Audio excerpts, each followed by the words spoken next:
Tchala Moana n'est plus. À 64 ans, la grande voix du Congo tire sa révérence. La reine du Mutuashi s'est éteinte ce matin à Kinshasa. Son compagnon Claude Machala a annoncé la nouvelle. Aux petites heures de ce matin, le bon Dieu a pris la décision de reprendre la Mamou nationale Tchala Moana. Que le bon Dieu soit glorifié pour tous les bons moments qu'elle nous aura fait passer sur cette terre. Adieu Mamou de moi. Ça me touche parce que depuis que je suis encore enfant, et on est là, on écoutait les chansons de Tchala Moana. J'étais un gamin comme ça, et nos mamans, nos sœurs, dans tous les fêtes, dans toutes les fêtes du quartier, c'est les chansons de Tchala Moana, toujours. C'est pour moi une grande responsabilité qu'elle nous laisse en tant que la nouvelle génération de la musique. Aujourd'hui, il faut être à niveau pour succéder à la Mamou nationale.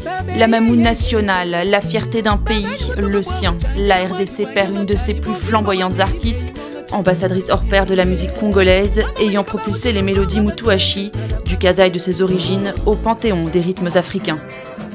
22 albums produits, en 4 décennies, Tchala Moana aura fasciné l'Afrique entière, touchant le cœur de toutes les générations. Bête de scène au physique d'ange, elle fait tourner la tête des chefs d'État.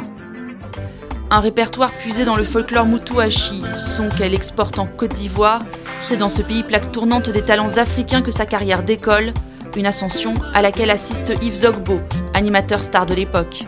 Arrive une ravissante jeune dame qui, pour nous, à la base, quand elle arrivait, quand on la voyait prester, pour nous faisait du soukous.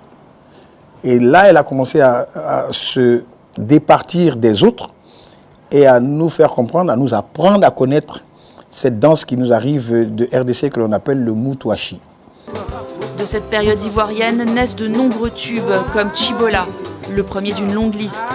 Artiste infatigable, elle continue à ces dernières années d'arpenter la scène avec la même fougue, comme ici à Abidjan, aux côtés de la star ivoirienne Aïcha Koné. Elle nous a quand même inspirés parce que son rythme, tel qu'il se danse et tout, le fond musical de la musique congolaise, voilà. Nous avons un truc en commun dans toute l'Afrique, c'est la rumba.